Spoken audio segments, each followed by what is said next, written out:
কিশোরগঞ্জের আচমিতা George institution মাঠে জাতীয় মৎস্য পক্ষ 2026-এর উদ্বোধনে বক্তব্য রাখছেন প্রধানমন্ত্রী তারেক রহমান। আমরা সরাসরি চলে যাচ্ছি সেখানে।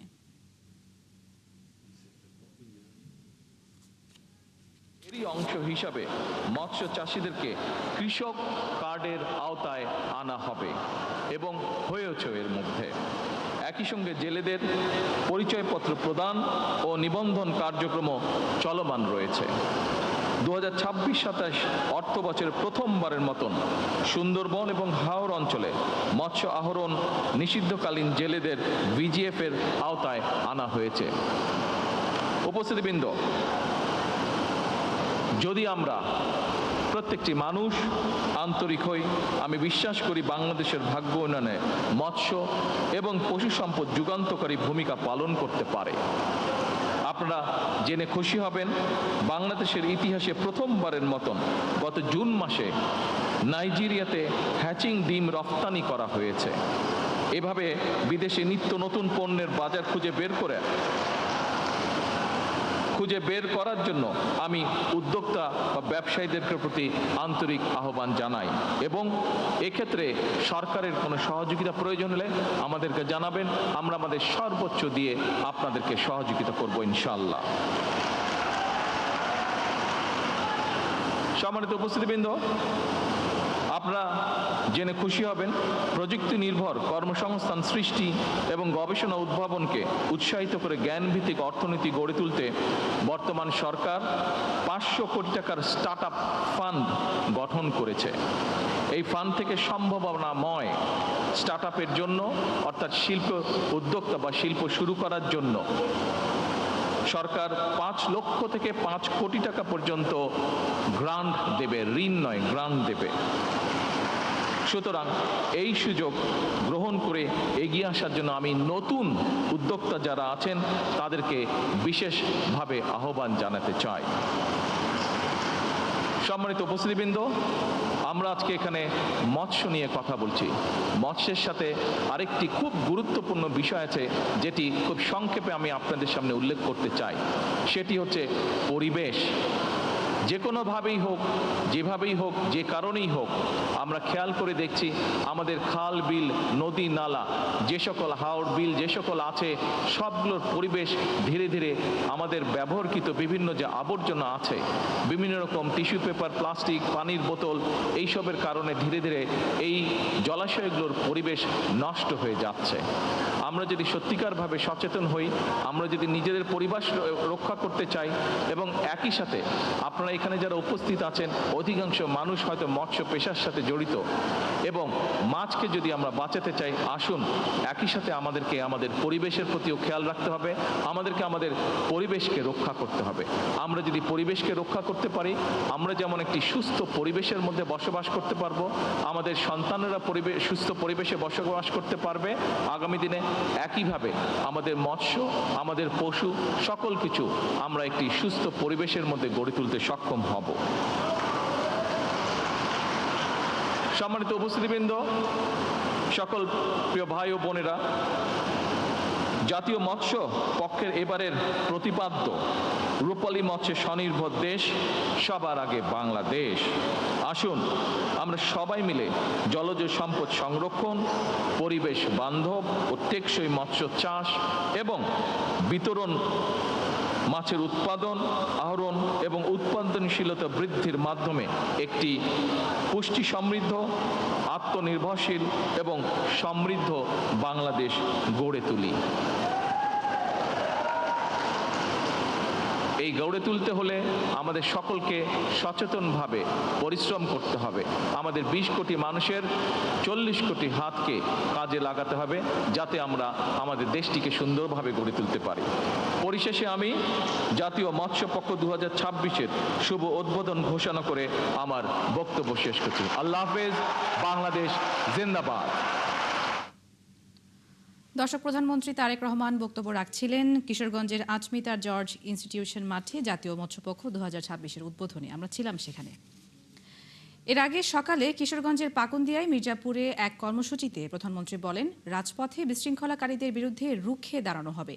তিনি আরও বলেন, যে কোনো মূল্যে শান্তি রক্ষা করতে দেশবিরোধী সব ষড়যন্ত্র জনগণ প্রতিহত করবে। সরকার দেশের মানুষের ভাগ্য পরিবর্তন করতে চায়, তবে এতে কয়েকটি দল বাধা দিয়ে বিশৃঙ্খলা সৃষ্টি করছে বলেও অভিযোগ করেন প্রধানমন্ত্রী। সবাইকে হাতে হাত রেখে রাষ্ট্র মেরামতের কাজ করার আহ্বান জানান সরকার প্রধান। মানুষের গণতান্ত্রিক অধিকার সমুন্নত রাখতে সতর্ক থাকার পরামর্শ দেন তারেক রহমান। ফ্যাসিবাদী সরকারের অপরিকল্পিত পদক্ষেপের কারণে বর্তমানে বিদ্যুৎ সংকট দেখা দিয়েছে বলে মন্তব্য করেন তিনি। বিদ্যুৎ সমস্যা সমাধানে আগামী সংসদ অধিবেশনে সরকারের 10 বছরের পরিকল্পনা তুলে ধরার কথা আবারও জানান প্রধানমন্ত্রী।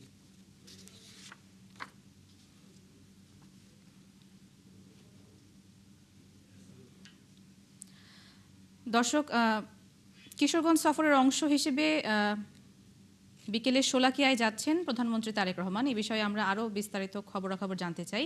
আমাদের সাথে যুক্ত হচ্ছেন সহকর্মী সালেক হোসেন রনি। রনি, প্রধানমন্ত্রীর সভার বিষয়ে বিস্তারিত জানতে চাই আপনার কাছ থেকে। স্থানীয় নেতাকর্মীরা কি বলছেন, তাদের প্রত্যাশা কি, সব মিলিয়ে জানাবেন।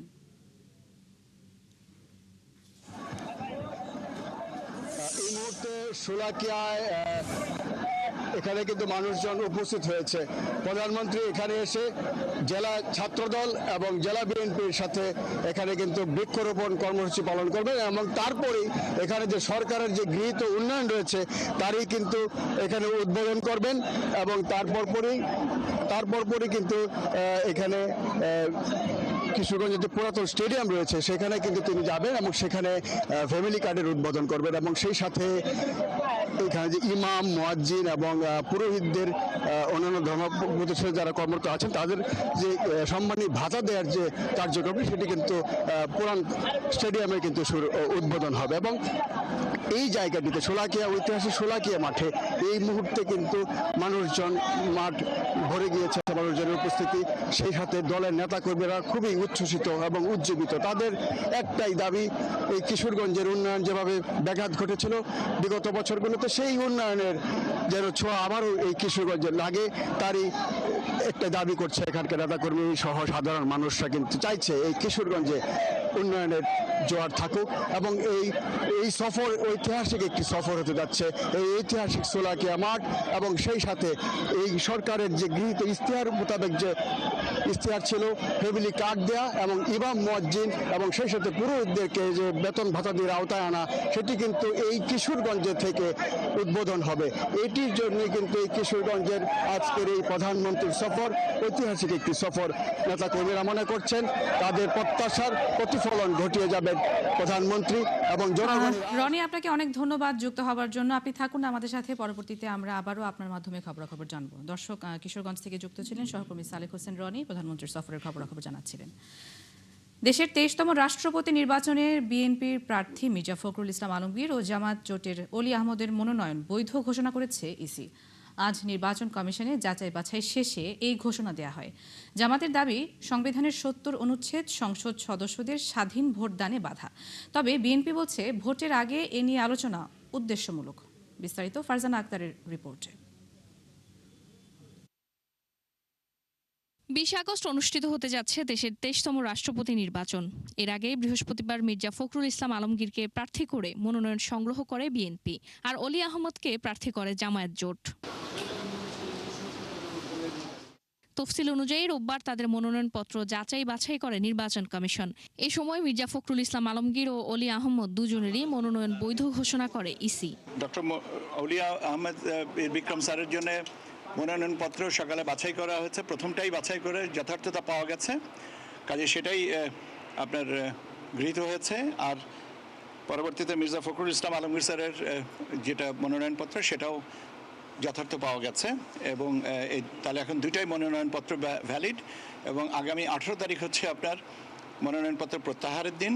এদিন নির্বাচন কমিশনের সংবাদ সম্মেলনে জামায়াত জোটের নেতারা বলেন, সংবিধানের 70 অনুচ্ছেদ সংসদ সদস্যদের স্বাধীন ভোটে বাধা তৈরি করছে। গণতান্ত্রিক ধারাবাহিকতাটা বজায় থাকে, এটা আমরা চাই এবং এই বিষয়টি আরও সুন্দর হতো যদি সংবিধানে একটি বাধা না থাকতো। আপনারা সকলেই জানেন সংবিধানে 70 অনুচ্ছেদ থাকার কারণে সংসদ সদস্যগণ স্বাধীনভাবে ভোট দিতে পারবে না।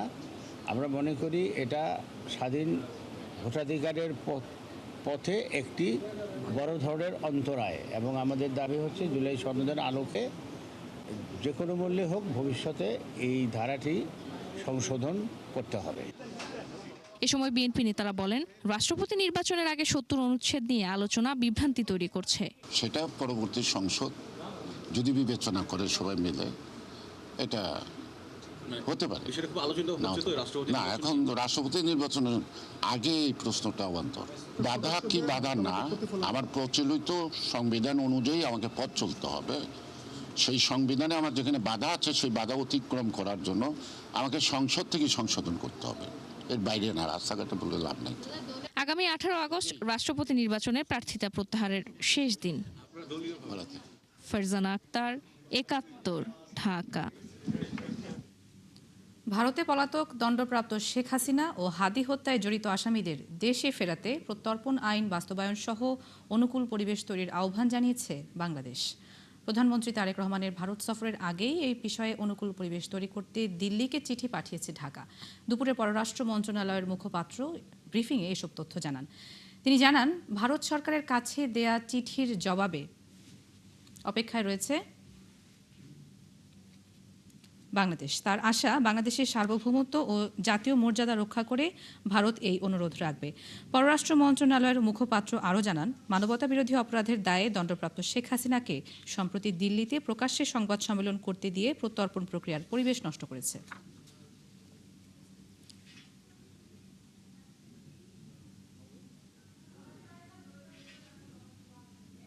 We are of the view that a propitious environment needs to be created for this visit. To this end, we have requested the Indian authorities to expeditiously act on our request to extradite Sheikh Hasina and other fugitive criminals, and to hand over Bangladesh the accused killers of Shahid Sharif Usman Hadi in compliance with our bilateral extradition treaty. সরকারি চাকরিজীবীদের নতুন pay scale চূড়ান্ত হয়েছে জানিয়ে প্রধানমন্ত্রীর মুখ্য সচিব ABM Abdus Sattar বলেছেন, দ্রুতই এর ঘোষণা আসতে পারে। দুপুরে সচিবালয়ে সাংবাদিকদের সাথে তিনি বলেন, 11 বছর যাবৎ পে স্কেল না হওয়ায় 18 লাখ সরকারি কর্মকর্তা কর্মচারী মুদ্রাস্ফীতির চাপে রয়েছেন। জনগণের কষ্ট হলেও সরকারি চাকরিজীবীদের জীবনযাত্রার সমন্বয় করতে নতুন পে স্কেল দেওয়া হচ্ছে। বহুমুখী যে সাপ্লাই চেইন আমরা সৃষ্টি করছি, আমরা অনেক জায়গায় থেকে Russia, Philippines, Indonesia, even China থেকে জ্বালানি নিয়ে আসার চেষ্টা করছি। বিদ্যুতের ব্যাপারেও কিছু দুর্ঘটনার কারণে সংকট তৈরি হয়েছে, তারপরে গ্যাসের ক্ষেত্রে হয়েছে। এটা আমাদের হাতের বাইরে ছিল, কিন্তু সরকার খুব সিরিয়াসলি টেক আপ করেছে। আশা করি খুব অল্প দিনের মধ্যেই এই সমস্যার সমাধান হয়ে যাবে। পে স্কেল তো বিবেচনাধীন আছে এবং গভর্নমেন্টের কমিটমেন্ট আছে, এটা আমরা বাস্তবায়ন করব এবং এটা চূড়ান্ত পর্যায়ে আছে, যে কোনো মুহূর্তে পে স্কেল ঘোষণা হতে পারে। মেয়াদ শেষ করার আগেই ডিজিটাল বাংলাদেশকে স্মার্ট বাংলাদেশে রূপান্তর করতে চায় বর্তমান সরকার। দুপুরে বরিশালে তথ্য ভবনের নির্মাণ কাজের উদ্বোধন করে তথ্যমন্ত্রী জহিরুদ্দিন স্বপন কথা বলেন। এ সময় মন্ত্রী বলেন, সরকার প্রযুক্তিকে হাতের মুঠোয় নিয়ে আসতে আধুনিক তথ্য কমপ্লেক্স নির্মাণ করছে। এর মাধ্যমে ডিজিটাল লাইব্রেরি, উন্নত তথ্য সেবা সহ নানা সুবিধা পাবেন নাগরিকরা।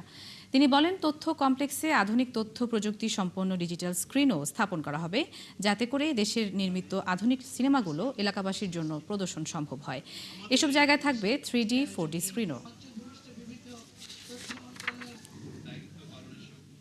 সবচেয়ে বড় চ্যালেঞ্জ হবে দক্ষ জনবল, কারণ এই সুবিধাগুলি নেওয়ার জন্য তো একটা দক্ষতা লাগবে। অতএব আমি একই সঙ্গে অনুরোধ করছি, আমি ভাবছি যে আমি শিক্ষামন্ত্রীকে চিঠি লিখব, যেখানে যেখানে তথ্য কমপ্লেক্স হবে সেখানকার বড় বড় শিক্ষা প্রতিষ্ঠানে তথ্য কমপ্লেক্সকে ব্যবহার করার, সর্বোচ্চভাবে ব্যবহার করার একটা প্যাম্পলেট, একটা লিফলেট যেন ওখানে বন্টন করা হয়, যাতে তারা এখানে বিনিয়োগ আকৃষ্ট করে দেশের উদ্ভাবনী উদ্যোগগুলো বাস্তবায়নে কাজ করছে সরকার। এর মধ্য দিয়ে বাংলাদেশ দক্ষিণ এশিয়ার শীর্ষ স্টার্টআপ হাব হিসেবে প্রতিষ্ঠিত হবে বলে আশা করছেন তথ্য যোগাযোগ ও প্রযুক্তি মন্ত্রী মাহবুব আনাম স্বপন। রাজধানীর আগারগাঁওয়ে আইসিটি টাওয়ারে সকালে উদ্যোক্তাদের জন্য সরকারি তহবিল ফান্ড অফ ফান্ডস উদ্বোধন উপলক্ষে সংবাদ সম্মেলনে তিনি এসব কথা বলেন। এ সময় মন্ত্রী জানান, পেশাদার ভেঞ্চার ক্যাপিটাল প্রতিষ্ঠানগুলোকে মূলধন যোগাতে সরকারি সহায়তায় ফান্ড অফ ফান্ডস চালু করা হয়েছে। এই উদ্যোগে দেশের উদ্ভাবনী ধারণা ও স্টার্টআপগুলো বৈপ্লবিক সমাধানে রূপ দেওয়ার পাশাপাশি মানসম্মত কর্মসংস্থান সৃষ্টিতে সাহায্য করবে বলে জানান মন্ত্রী।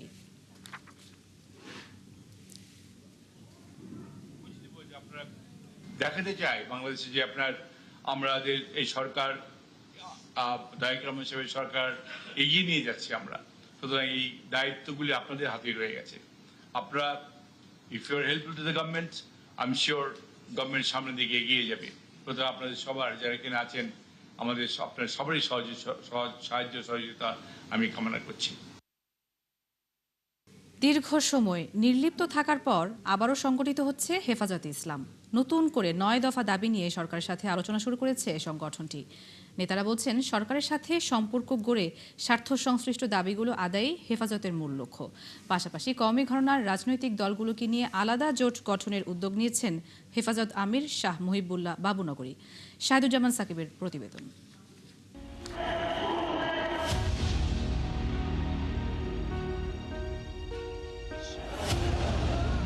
নারী নীতি বাতিল আর তাদের ভাষায় ইসলাম বিরোধী ব্লগারদের চরম শাস্তি সহ 13 দফা দাবিতে 2013 সালে ঢাকা অবরোধ করে হেফাজতে ইসলাম।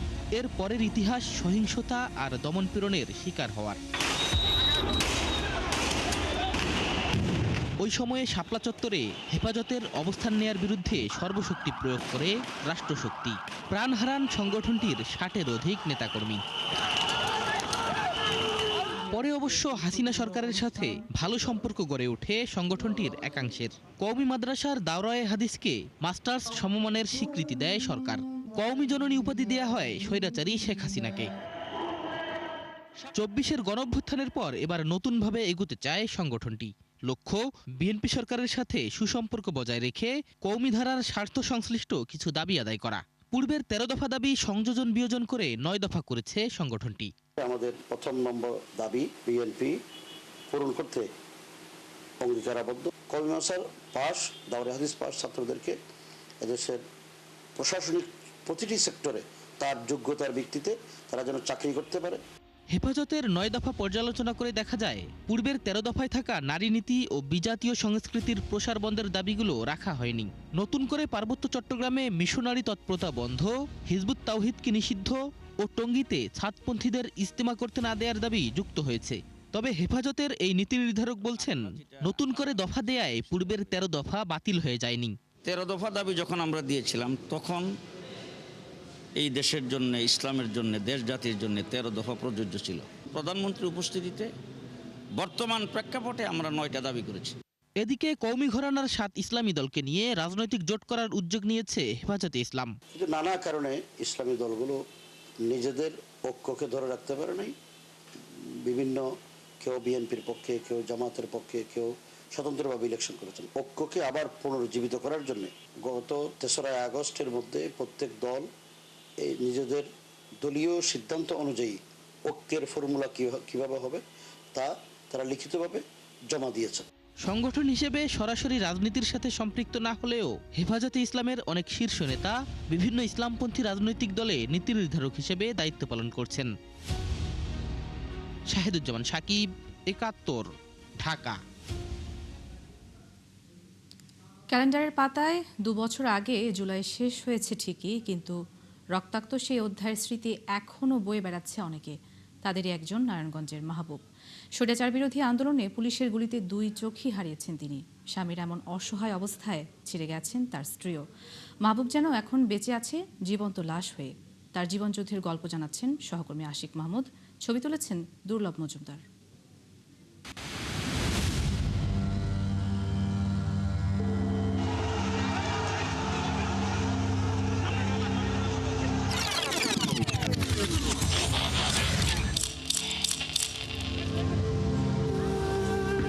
শখের ফটোগ্রাফার মাহবুব জুলাই আন্দোলনে সক্রিয় ছিলেন রাজপথে। স্লোগান ও প্রতিরোধের পাশাপাশি চালু ছিল তার মোবাইল ক্যামেরার শাটার। আন্দোলনকারীদের বিভিন্ন ছবিকে আর্কাইভে রূপ দিতে সতর্ক ছিল মাহবুবের হাত। ঠিক এমন সময়ই পুলিশের ছড়া গুলি লাগে তার বাম চোখে।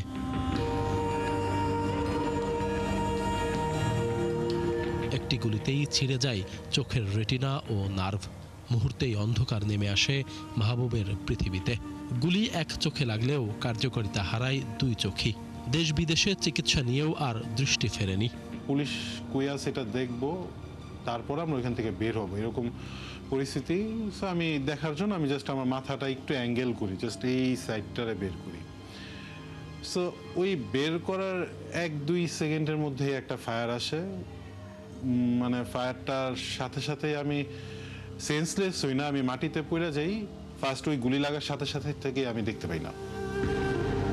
মাত্র একটি গুলিতে পুরো পৃথিবী বদলে যায় মাহবুবের। গত 2 বছর ধরে কারো সাহায্য ছাড়া চলতে পারেন না মাহবুব। আমি গুলি খাইছি সেটাই আমি রিয়েলাইজ করছি অনেকক্ষণ পরে। বাট মানে ফরচুনেটলি যদি আমি সেখানে ডেড হয়ে যেতাম, এটা বেটার ছিল আমার জন্য। কারণ এই যে কষ্টসাধ্য জীবন কাটাচ্ছি, বাবা মার সামনে সন্তান যখন মানে ডিসেবল হয়ে ঘুরে, তখন সেটা নিজের থেকে বাবা মার উপর অনেক বেশি কষ্টসাধ্য।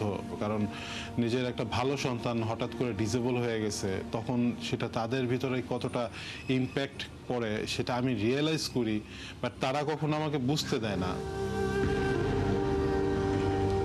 এমন অসহায় পরিস্থিতিতে নিজের প্রাণপ্রিয় স্ত্রীও তাকে ছেড়ে চলে গেছে। ছেলের এই করুণ পরিণতিতে দিশেহারা তার পরিবারও। সত্যিকার অর্থে বলতে কি, টাকার মেশিন যখন নষ্ট হয়ে যায় তখন আসলে খুব কম মেয়েই একটা ছেলেকে সাপোর্ট দেয়। তার ফ্যামিলির ভাষ্য ছিল তার মেয়েকে তো আর অন্ধ ছেলের সাথে বিয়ে দেয় নাই। অনেক কষ্ট হয়, মানে ঘুমও আমার হয়, ঘুমাইতে গেলে যখন চোখটা বন্ধ করি তখন ওর জিনিসটা অনুভব হয় যে আজকে 2 বছর কত 22-23 দিন হবে দেখতে পায় না, যে কিরকম লাগে এই জিনিসটা। আমি খুব, আমার কাছে খুবই কষ্টকর হয়। এমন প্রতিকূল পরিস্থিতিতেও হার মানতে রাজি নন মাহবুব।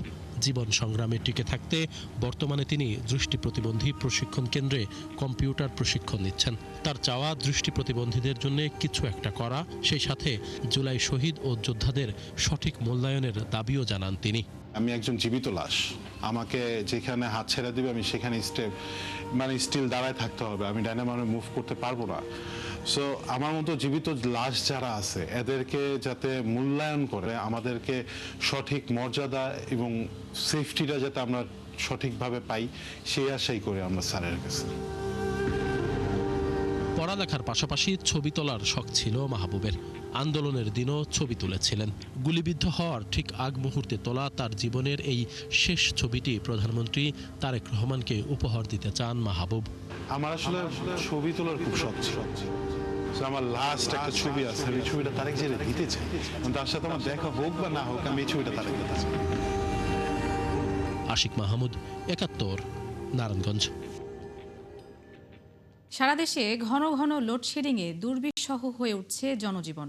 জেলা শহরে দিনরাত মিলিয়ে 8 থেকে 10 ঘন্টাও বিদ্যুৎ থাকছে না। গ্রামের পরিস্থিতি আরও ভয়াবহ। এতে শিল্প কারখানায় উৎপাদন ব্যাহত হচ্ছে, ক্ষতির মুখে পড়েছেন বিদ্যুৎ নির্ভর ব্যবসায়ীরা। সহকর্মীদের তথ্য ছবিতে প্রতিবেদন। চুয়াডাঙ্গায় গরমের সাথে যুক্ত হয়েছে লোডশেডিং। দিন রাত মিলিয়ে 7 থেকে 8 ঘন্টা বিদ্যুৎ না থাকায় বিপাকে পড়েছে সাধারণ মানুষ। শিক্ষার্থীদের পড়াশোনা ব্যাহত হচ্ছে। প্রচণ্ড গরমে মানুষ নানা রোগে আক্রান্ত হচ্ছেন। হাসপাতালগুলোতেও বেড়েছে রোগীর সংখ্যা। কারেন্ট পাচ্ছে না, আমাদের ছেলে পিলে আছে তারা লেখাপড়া করতে পারছে না, যখনই বাড়তে আসি তখনই কারেন্ট থাকে না। লোডশেডিং এর কারণে আমাদের প্রচন্ড কষ্ট হচ্ছে এবং আমাদের সিলেবাসের পড়া কমপ্লিট করতে আমাদের চরম কষ্ট হচ্ছে। নেত্রকোনায় পল্লী বিদ্যুতের আওতাধীন এলাকায় দিন রাত মিলিয়ে 16 থেকে 18 ঘন্টা বিদ্যুৎ থাকছে না। পিডিবির আওতাধীন এলাকাগুলোতেও দফায় দফায় বিদ্যুৎ যাচ্ছে। এতে ক্ষতির মুখে পড়েছেন বিদ্যুৎ নির্ভর ব্যবসায়ীরা। দীর্ঘ সময় বিদ্যুৎ সংকটে থাকার কারণে আমরা নেত্রকোনা জেলার মধ্যে যারা ব্যবসায়ী গেছে ছোটখাটো, আমরা খুবই সমস্যার মধ্যে আছি। কারেন্ট প্রচুর বিরক্ত করতেছে, এটার মানে ফেস বলতে ভাই কারেন্ট মনে করেন যে দিনের বেলা গেলে এটা কোনো সমস্যা হয় না, কিন্তু রাত্রে মনে করেন যে কাজকর্ম করে আসি মানে ঠিক মতো ঘুম হয় না। ঘন ঘন বিদ্যুৎ চলে যাওয়ায় আশুলিয়া শিল্পাঞ্চলে উৎপাদন ব্যাহত হচ্ছে। আবাসিক এলাকায় একাধিকবার বিদ্যুৎ চলে যাওয়ায় বেশি ভোগান্তিতে পড়েছেন শিশু, বয়স্ক ও কর্মজীবীরা। অনেক এলাকায় রাতেও 3 থেকে 4 বার লোডশেডিং হচ্ছে। বনশ্রী হালদার, ৭১। এবার ৬১,০০০ কোটি টাকায় নির্মিত হতে যাচ্ছে আরও একটি মেট্রো রেল। রুট 2 এর এই গণপরিবহনের গন্তব্য হবে ঢাকার গাবতলী থেকে সদরঘাট হয়ে নারায়ণগঞ্জ পর্যন্ত। ৩০ কিলোমিটার দৈর্ঘ্যের এই প্রকল্পে প্রায় ২৩ কিলোমিটারই যাবে উড়াল পথে। যদিও বাস্তবায়নের সক্ষমতা ও ব্যয় নিয়ে প্রশ্ন তুলেছেন বিশ্লেষকরা। বিস্তারিত জানাচ্ছেন ইমদাদ হোসাইন। ঢাকার গণপরিবহনে নতুন এক মাত্রা যুক্ত করেছে মেট্রো রেল ৬। আধুনিক ব্যবস্থাপনা ও মানসম্মত সেবার কারণে উপকৃত হচ্ছেন শহরের বড় একটা জনগোষ্ঠী। চলছে বিভিন্ন অংশে আরও একাধিক রুটের বাস্তবায়ন। তবে রাজধানীর সাথে বন্দরনগরী নারায়ণগঞ্জকে যুক্ত করতে এবার হাতে নেওয়া হচ্ছে রেকর্ড ৬১,০০০ কোটি টাকার আরও একটি রুট। MRT 2 নামের ওই প্রকল্পের জন্য এরই মধ্যে পাঠানো হয়েছে প্রাথমিক উন্নয়ন প্রস্তাবনা। ঢাকার গাবতলী থেকে বছিলা, মোহাম্মদপুর, নিউ মার্কেট, সদরঘাট হয়ে যা পৌঁছাবে নারায়ণগঞ্জ পর্যন্ত। সব মিলিয়ে প্রস্তাবিত রুটের দৈর্ঘ্য ৩০.৪ কিলোমিটার। প্রায় ২৩ কিলোমিটার যাবে উপর দিয়ে, বাকি ৭.৫ কিলোমিটার থাকবে ভূগর্ভস্থ। সরকারের অবস্থা একেবারে স্পষ্ট, প্রাইম মিনিস্টারের অবস্থা। আমরা ঋণ নিতে চাই না, আমরা প্রকল্প বাস্তবায়ন করতে চাই PPP পদ্ধতিকে প্রাধান্য দিয়ে।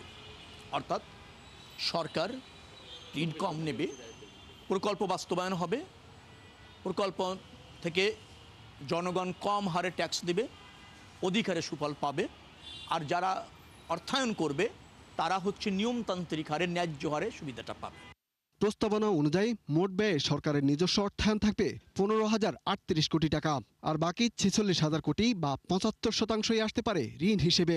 অর্থাৎ বাস্তবায়নের জন্য নির্ভর করতে হবে উন্নয়ন সহযোগীদের অর্থায়নের ওপর। বিশ্লেষকরা বলছেন, এত বড় ঋণ নির্ভর প্রকল্প নেওয়ার আগে চিন্তা ভাবনা করা উচিত। রাজস্ব আদায় পরিস্থিতি যে তার যদি আমূল পরিবর্তন না আসে, তাহলে এই আর্থিক সংকট কিন্তু আমাদের থাকবে। তখন আমাদের জন্য বড় সমস্যাটাই হলো যে আমার আর্থিক সক্ষমতা আছে কিনা এই ঋণটা নেওয়ার। আমাদের আগের অভিজ্ঞতা একটা আছে যে মেট্রো রেলের যেটা করেছি আমরা, নিঃসন্দেহে আমরা এটার এক্সপ্যানশন চাই। এই ধরনের একটা প্রকল্প নেওয়ার যৌক্তিকতা নিয়ে কেউ হয়তো এটা নিয়ে খুব দ্বিমত করবেন না। সেই অর্থ বিনিয়োগের মাধ্যমে অর্থনীতির থেকে আমার সেই সমপরিমাণ রিটার্ন এসে আমাকে ঋণের চাপে না ফেলার পরিস্থিতি এইটা রাখতে পারবে কিনা। ২০২৬ থেকে শুরু হয়ে ১০ বছরে বাস্তবায়ন হবে এই প্রকল্প, যাতে দিনে ১০ থেকে ১৪ লাখ পর্যন্ত যাত্রী চলাচল করতে পারবেন। এছাড়া মেট্রো রেলের কোচ সংযোজনের কারখানা তৈরির পরিকল্পনাও রয়েছে এই প্রকল্পের অধীনে। ইমদাদ হোসাইন, ৭১, ঢাকা। দর্শক, চলছে সংবাদ সংযোগ। সরাসরি সংবাদ অনুষ্ঠান দেখতে চোখ রাখুন ৭১-এর ফেসবুক পেজে এবং সাবস্ক্রাইব করুন ৭১-এর ইউটিউব চ্যানেল। থাকুন ৭১-এর সাথেই।